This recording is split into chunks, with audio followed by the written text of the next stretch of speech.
नमस्कार दोस्तों, स्वागत है आप सभी का आपके अपने YouTube channel online study with DK में। यहाँ पर आज यूपीटेट एग्जाम 2026 के लिए हम सीरीज लेकर आए हैं पेपर सेकंड के लिए साइंस की। जी हाँ, मैथ्स और साइंस जो है वो एक साथ पूछे जाते हैं, पर यहाँ पर इस सीरीज में आपको सिर्फ और सिर्फ साइंस के क्वेश्चन मिलेंगे। मैथ्स के क्वेश्चन के लिए आपको अलग वीडियो प्रोवाइड करवाया जाएगा। तो यहाँ पर साइंस का हम जो एक महत्वपूर्ण हमारा टॉपिक है, उस टॉपिक के अनुसार ही यहाँ पर क्वेश्चन जो है वो आपको देखने को मिलेंगे। तो सबसे फर्स्ट टॉपिक जो देखते हैं यहाँ पर दैनिक जीवन में विज्ञान, जिसमें महत्वपूर्ण खोजें हैं, विज्ञान का महत्व है, मानव विज्ञान एवं प्रौद्योगिकी है। इस टॉपिक से जो क्वेश्चन बनते हैं, जो पीवाई के क्वेश्चन है, दोनों का मिक्स कॉम्बिनेशन आपको यहाँ पर उपलब्ध करवाया जा रहा है। तो चलिए बिना देर किए वीडियो को करते हैं स्टार्ट और चलते हैं हमारे क्वेश्चन की ओर। देखिए, फर्स्ट क्वेश्चन आता है यहाँ पर, पेनिसिलिन नामक दुनिया की पहली एंटीबायोटिक दवा की खोज जो थी वो किसने की थी? विकल्प आपके सामने है, आप अपना उत्तर कमेंट्स में जरूर रखिएगा। तो यहाँ पर है Edward Jenner, Alexander Fleming, Louis Pasteur, Robert Koch. तो यहाँ पर हमारा सही उत्तर जो बन जाता है वो बन जाता है ऑप्शन बी के साथ में, अलेक्जेंडर फ्लेमिंग। जी हाँ, अलेक्जेंडर जो फ्लेमिंग थे, इन्होंने वर्ष 1928 में, वर्ष को आपको ध्यान रखना है, वर्ष 1928 में इन्होंने क्या किया था कि पेनिसिलियम नोटेटम नामक एक कवक था, उस कवक से पेनिसिलिन को यहाँ पर प्राप्त किया था, है ना। तो और ये जो जीवाणु को नष्ट करने वाली पहली प्रामाणिक दवा थी। तो यहाँ पर प्रश्न इसलिए इसके लिए महत्वपूर्ण बन जाता है। तो यहाँ पर ऑप्शन बी अलेक्जेंडर जो फ्लेमिंग होगा, ये हमारा उत्तर होगा। चलिए अगले क्वेश्चन की ओर बढ़ते हैं। अगला क्वेश्चन आता है, चेचक के टीके का जो आविष्कार है वो यहाँ पर करके चिकित्सा जगत में क्रांति लाने वाले वैज्ञानिक कौन थे? तो यहाँ पर जोनास साल्क है, एडवर्ड जेनर है, लुई पाश्चर है, रॉबर्ट हुक है। तो देखिए यहाँ पर बात हम करेंगे चेचक के टीके की। तो आप अपना उत्तर कमेंट्स में जरूर दें। तो सही उत्तर हमारा बनता है इस प्रश्न के लिए, वो बनेगा एडवर्ड जेनर। जी हाँ, एडवर्ड जेनर जो थे, इन्होंने वर्ष 1776, तो सॉरी 96, 76 नहीं 96, 1796 यहाँ पर इसमें इन्होंने टीके की जो खोज थी, चेचक के टीके की खोज जो थी वो यहाँ पर इन्होंने की थी। और एक और प्रश्न यहाँ पर बनता है, इन्हें इम्यूनोलॉजी का पिता भी कहा जाता है ना, फादर ऑफ इम्यूनोलॉजी का भी इन्हें कहा जाता है। तो ये भी आपको ध्यान रखना है ना। और इन्होंने ही दुनिया को सबसे पहली बार जो वैक्सीनेशन है उससे परिचित लोगों को करवाया था। तो यहाँ पर इसलिए प्रश्न हमारे लिए काफी ज्यादा महत्वपूर्ण बनता है, क्योंकि ये वैक्सीन का ही आविष्कार इन्होंने किया था और चिकित्सा जगत में क्रांति लाई थी। तो निश्चित रूप से प्रश्न बनता है काफी महत्वपूर्ण, है ना। चलिए आगे लेते हैं अगला प्रश्न। केस्कोग्राफ नामक यंत्र का आविष्कार किस भारतीय वैज्ञानिक ने किया, जिससे पौधों की वृद्धि और उनके सुख दुख को मापा जा सकता है? बहुत ही अच्छा प्रश्न है और बहुत ही महत्वपूर्ण आविष्कार भी है ना, केस्कोग्राफ। देखिए पौधों को और पौधे के सुख दुख को, उनकी फीलिंग्स को माप सकना बहुत बड़ी बात है ना। तो ये जो चमत्कार किया था सर सीवी रमन, जगदीश चंद्र बसु, होमी जहांगीर भाभा, विक्रम साराभाई। और निश्चित रूप से काफी चर्चित प्रश्न है और बहुत जगह आपने इसे पढ़ा भी है। तो निश्चित आप इसका उत्तर बहुत अच्छी तरह जानते हैं, जगदीश चंद्र बसु, जिन्हें हम जैसी बोस भी यहाँ पर कहते हैं, है ना। तो यहाँ पर ऑप्शन जो बी होगा वो हमारा प्रश्न का उत्तर होगा। अगला प्रश्न लेते हैं, रेबीज जो कि पागल कुत्ते के काटने से होने वाला रोग है के टीके तथा दूध को बैक्टीरिया मुक्त करने वाली पाश्चुरीकरण विधि जो थी वो किसने खोज की थी? तो देखिए यहाँ पर रॉबर्ट कोच है, लुई पाश्चर है, अलेक्जेंडर फ्लेमिंग है और ल्यूवेनहॉक है। इन चार विकल्प में से आप अपना उत्तर दें। तो यहाँ पर लुई पाश्चर जो होगा वो हमारा यहाँ पर उत्तर होगा। देखिए फ्रांसीसी जो वैज्ञानिक थे लुई पाश्चर, इन्होंने सूक्ष्म जैविकी के क्षेत्र में पाश्चुरीकरण जो विधि थी वो दी थी। और पाश्चुरीकरण विधि क्या होती है? तो इसमें दूध को क्या किया जाता है, एक निश्चित तापमान पर गर्म करके फिर उसे अचानक से ठंडा कर दिया जाता है ताकि उसके जो जीवाणु होते हैं वो नष्ट हो जाए। और इन्होंने ही रेबिस का पहला टीका भी तैयार किया था। तो लुई पाश्चर पाश्चुरीकरण विधि भी बनाई, साथ में रेबिस का टीका भी तैयार किया। तो है ना, बहुत ही महत्वपूर्ण प्रश्न। दो चीजें यहाँ पर इन्होंने खोज की है और पाश्चुरीकरण से आप पाश्चर को याद रख सकते हैं, है ना, नाम में ही पाश्चर बाबा जो है वो छिपे हुए हैं। चलिए आगे लेते हैं। परमाणु विज्ञान के क्षेत्र में नाभिकीय विखंडन की खोज किसने की थी, जो परमाणु बम का मुख्य आधार बना? बहुत ही बढ़िया प्रश्न है। और यहाँ पर ऑटो हॉर्न है, अल्बर्ट आइंस्टीन है, मैडम क्यूरी है, अर्नेस्ट रदरफोर्ड है। तो देखिए यहाँ पर परमाणु विज्ञान के क्षेत्र में हम बात करें नाभिकीय विखंडन की, तो यहाँ पर इसे देने वाले हैं ऑटो हॉर्न। जी हाँ, ये एक जर्मन वैज्ञानिक थे और इन्होंने वर्ष 1938 में, है ना, ये वर्ष थोड़ा सा ध्यान रखना, वर्ष 1938 में ऑटो हॉर्न और फ्रिट्ज स्ट्रामैन ने क्या किया था, भारी नाभिक जैसे होते हैं यूरेनियम के, उन पर न्यूट्रॉनों की बौछार करके उसे दो हल्के नाभिकों में तोड़ने की जो प्रोसेस थी उसे खोजा था। और उसी प्रोसेस को हम कहते हैं नाभिकीय विखंडन, और इसके लिए इन्हें नोबेल पुरस्कार जो था वो भी मिला था, है ना। तो चलिए अगले प्रश्न पर बढ़ते हैं। जीव विज्ञान के इतिहास में वर्ष 1665 में सबसे पहले कोशिका की खोज किस वैज्ञानिक ने की? काफी महत्वपूर्ण प्रश्न, कई बार पूछा गया प्रश्न है। तो यहाँ पर कोशिका की खोज करने वाले Robert Brown, Robert Hooke, Antonie van Leeuwenhoek या पुरकिंजे। तो यहाँ पर उत्तर बन जाता है ऑप्शन बी के साथ में रॉबर्ट हुक, है ना। और कब किए ये भी, तो ये आपको प्रश्न में ही देखने को मिल जाएगा, 1665 में, है ना। रॉबर्ट हुक जो थे इन्होंने 1665 में खुद के बनाए गए सूक्ष्मदर्शी से कार्क के पतले टुकड़े के छत्ते जैसी कोठरियां देखी थी और जिससे इन्होंने सेल नाम दिया था, है ना। तो यहां पर रॉबर्ट हुक जो होगा वो हमारा उत्तर होगा। आगे देखिए, चिकित्सा के क्षेत्र में हड्डियों के फ्रैक्चर का पता लगाने के लिए उपयोग की जाने वाली एक्स किरणों की खोज जो थी वो किसने की थी? यहां पर Thomas Edison, Wilhelm Roentgen, Nikola Tesla, Isaac Newton. तो ऑप्शन बी के साथ जाएंगे विल्हेम रॉन्गटन। जी हाँ, विल्हेम रॉन्गटन जो थे इन्होंने वर्ष 1895 में कैथोड किरणों के प्रयोग के दौरान अनजाने में एक अज्ञात विकिरण की जो खोज की थी वो इन्होंने कर ली थी और उसे नाम दिया था इन्होंने एक्स रे, यानी कि एक्स किरणें। और ये किरणें मानव मांस को पार कर जाती है लेकिन हड्डियों के द्वारा ये अवशोषित हो जाती है ना। तो यहाँ पर ऑप्शन बी हमारा उत्तर होगा। अगला प्रश्न है, अनुवांशिकी के क्षेत्र में कृत्रिम जीन संश्लेषण और जेनेटिक कोड की व्याख्या के लिए किस भारतीय मूल के वैज्ञानिक को नोबेल पुरस्कार से सम्मानित किया गया था? सीवी रमन है, हरगोविंद खुराना है, सुब्रमण्यम चंद्रशेखर है और वेंकट रमन रामकृष्णन। तो यहां पर हमारा सही उत्तर होगा ऑप्शन बी के साथ में, जो कि होगा हरगोविंद खुराना।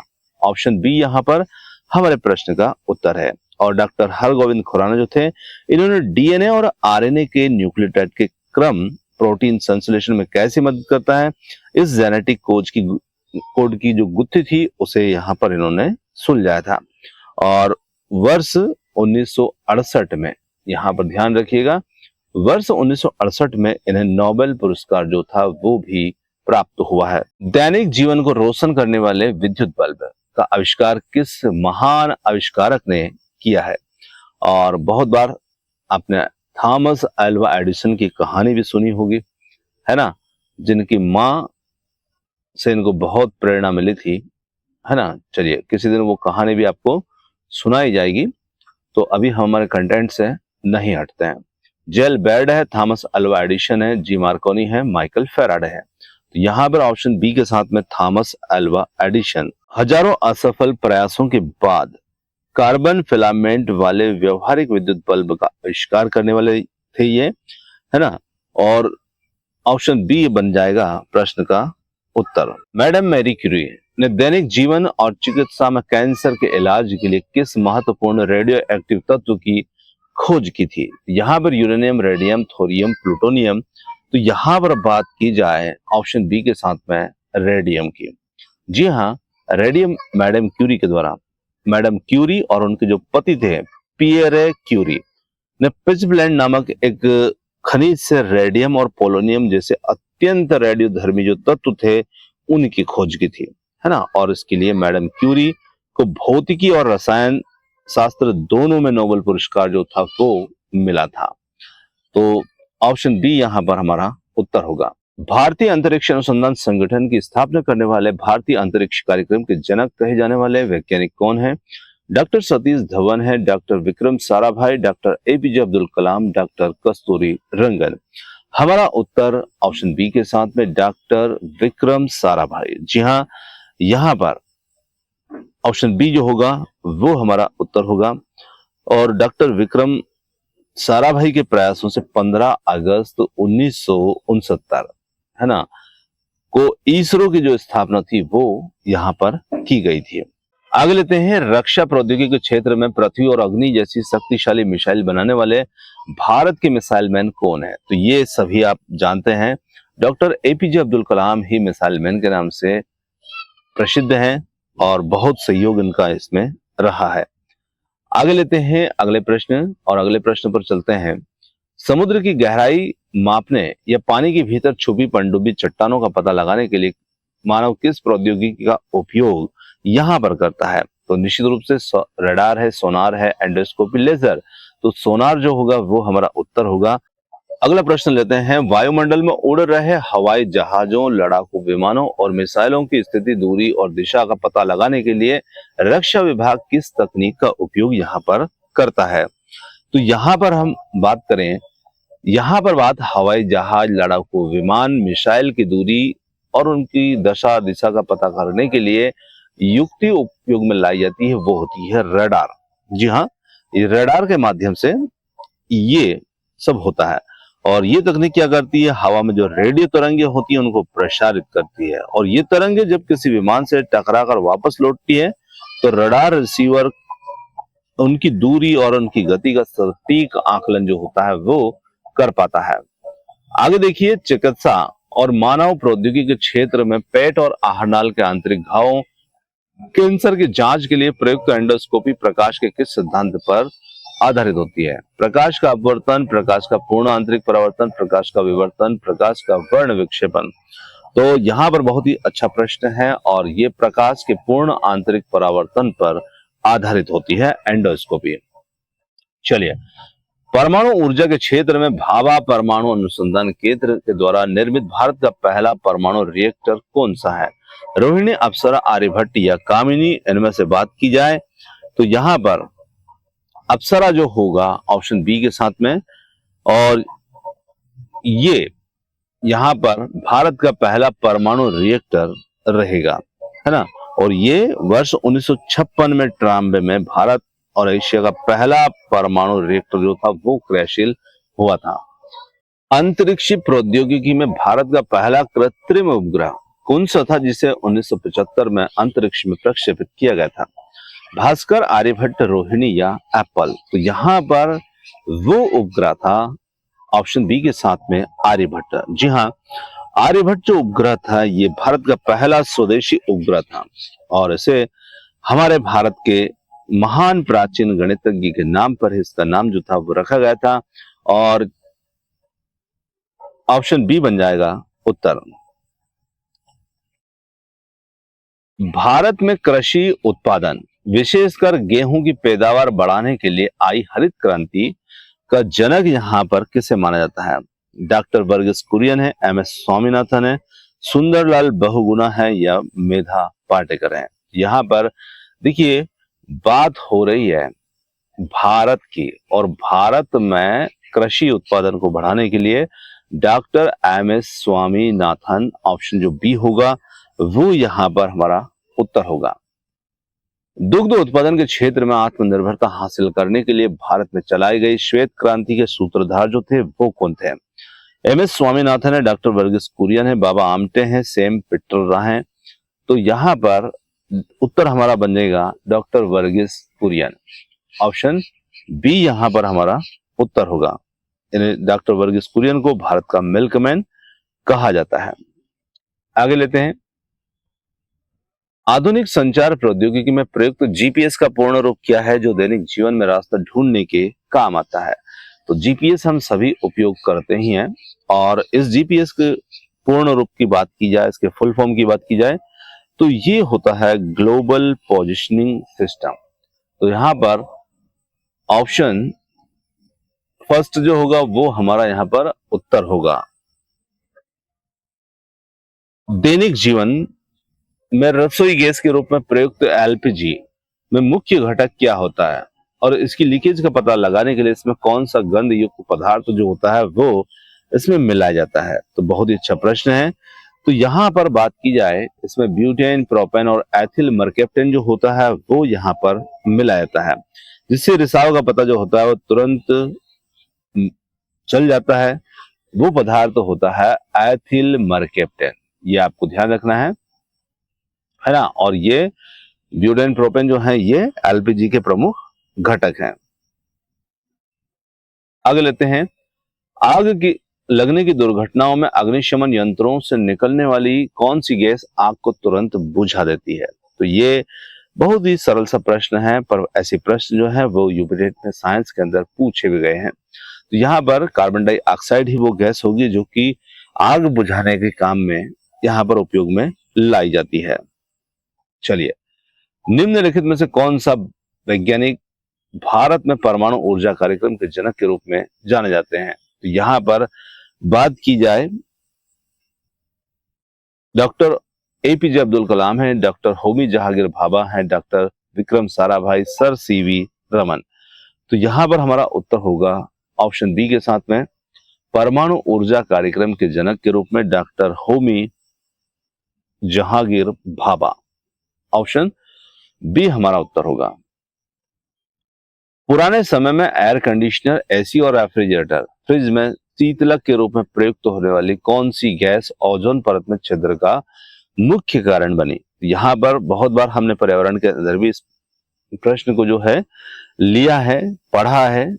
तो निश्चित रूप से यहाँ पर आप सभी इसका उत्तर जानते हैं, सीएफसी, जिसे क्लोरोफ्लोरोकार्बन कहा जाता है। पर्यावरण प्रदूषण को कम करने के लिए आजकल वाहनों में सीएनजी का उपयोग किया जा रहा है। इसका मुख्य रासायनिक घटक क्या होता है? तो देखिए, एलपीजी के मुख्य घटक हैं, सीएनजी के मुख्य घटक हैं, ये यहाँ पर पूछे जाते हैं। तो देखिए, सीएनजी जो होता है इसका पूर्ण रूप जो होता है वो कंप्रेस्ड नेचुरल गैस होता है, और इसमें 80 से 90% तक मीथेन गैस जो होती है ये पाई जाती है, जो कि अन्य जीवाश्म ईंधन आदि से प्राप्त होती है। यहां पर हमारा उत्तर जो होगा वो हो जाएगा मीथेन, ऑप्शन बी।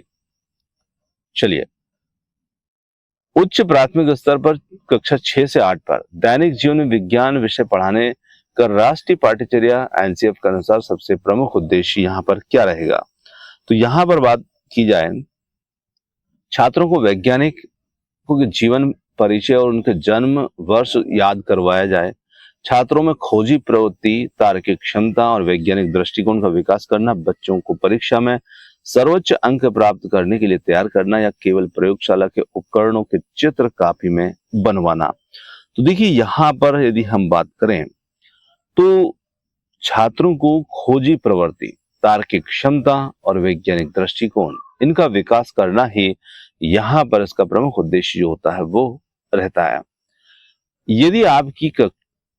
यदि आपकी विज्ञान कक्षा का कोई छात्र आपसे पूछता है, सर चंद्र ग्रहण और सूर्य ग्रहण क्यों लगते हैं, इसके पीछे कोई राहु केतु का साया है, तो एक आदर्श विज्ञान शिक्षक के रूप में आपकी क्या प्रतिक्रिया होगी? छात्र को डांट कर चुप करा देंगे कि धार्मिक मामलों पर सवाल मत पूछो, या फिर उसकी बात का समर्थन करेंगे ताकि उसकी धार्मिक भावना को ठेस ना पहुंचे? टार्च, बड़ी गेंद और छोटी गेंद की मदद से सूर्य, पृथ्वी और चंद्रमा की गतियों का मॉडल बनाकर ग्रहण के पीछे की छाया बनने की खगोलीय घटना को समझाएंगे, या फिर उसे कहेंगे इसका उत्तर भूगोल की किताब से खुद रट लें? तो बहुत ही अच्छा प्रश्न है, और निश्चित रूप से यहाँ पर हम छात्र की पूरी जिज्ञासा को पूरी तरह से शांत करेंगे हम खुद ऐसा मॉडल तैयार करेंगे और प्रैक्टिकली रूप से बच्चों को ये खगोलीय घटना जो है वो समझाएंगे। तो हम जाएंगे ऑप्शन सी के साथ में हमारा उत्तर। आगे देखिए, विज्ञान की प्रगति के संदर्भ में निम्नलिखित में से कौन सा कथन परम सत्य है? विज्ञान पूरी तरह से स्थिर है और अंतिम सत्य है, इसे कभी बदला नहीं जा सकता। विज्ञान संशयात्मक है और नए साक्ष्यों के आधार पर अपने सिद्धांतों में निरंतर संशोधन करता है। या विज्ञान केवल वैज्ञानिकों की बंद प्रयोगशालाओं तक ही सीमित है। या डी कहा जाए, विज्ञान का समाज और दैनिक जीवन की समस्याओं से कोई संबंध नहीं है। तो देखिए, विज्ञान की प्रकृति की यहाँ पर बात की जा रही है और विज्ञान की प्रकृति के बारे में यदि हम बात करें तो विज्ञान संशयात्मक है और नए साक्ष्यों के आधार पर अपने सिद्धांतों में निरंतर संशोधन करता है ना। यहां पर ऑप्शन बी जो होगा वो हमारा उत्तर होगा। चलिए, कक्षा में महत्वपूर्ण खोजें टॉपिक पढ़ाते समय वैज्ञानिकों के कड़े संघर्ष, उनकी असफलताओं की कहानियां सुनाने का शैक्षणिक महत्व क्या होता है? तो इससे कक्षा का समय आसानी से कट जाता है या फिर इससे छात्र ये समझ पाते हैं कि विज्ञान एक मानवीय प्रयास है जिसे धैर्य और निरंतरता और असफलताओं से सीखने की आवश्यकता है। या इससे छात्रों को केवल इतिहास विषय की तैयारी में मदद मिलती है। डी है, इससे शिक्षक को अपनी विद्वता दिखाने का अवसर मिलता है। तो हमारा यहाँ पर उत्तर जो होगा वो बन जाएगा ऑप्शन बी के साथ में। इससे छात्र समझ पाते हैं कि विज्ञान एक मानवीय प्रयास है जिसमें धैर्य, निरंतरता और असफलताओं को सीखने की आवश्यकता होती है। आगे लेते हैं, आपकी कक्षा में कुछ छात्र विज्ञान के सिद्धांतों को समझने में कमजोर हैं। उनकी इस समस्या को दूर करने के लिए आप किस प्रकार के शिक्षण का उपयोग करेंगे? तो उन्हें क्लास से बाहर निकाल देंगे, उपचारात्मक शिक्षण के तहत उनकी व्यक्तिगत समस्याओं को जानकर आसान प्रयोगों से समझाएंगे, उन्हें ट्यूशन पढ़ने की सलाह देंगे या उनकी माता पिता से उनकी शिकायत करेंगे। तो देखिए, यहाँ पर जो छात्र हमारे जो विज्ञान के सिद्धांतों को समझने में कमजोर हैं, अब उनकी समस्या को दूर करने के लिए एक शिक्षक होने के नाते निश्चित रूप से हमारा फर्ज होगा उपचारात्मक शिक्षण। जी हाँ, उपचारात्मक शिक्षण के तहत उनकी जो व्यक्तिगत समस्याएं हैं उनको हम जानेंगे और आसान प्रयोगों से समझाने का प्रयास करेंगे।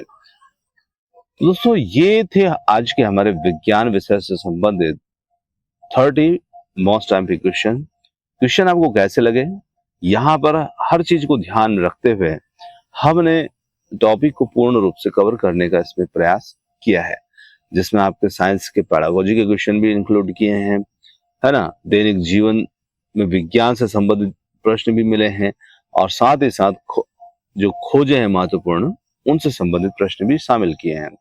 तो सिलेबस आपको कंप्लीट रूप से उसी तरह मिलेगा जिस तरह का हमारा सिलेबस दिया गया है।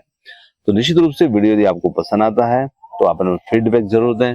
आप और भी वीडियो चाहते हैं तो अपने कमेंट्स में अपना फीडबैक जरूर लिखिएगा और वीडियो को यहीं पर करते हैं समाप्त।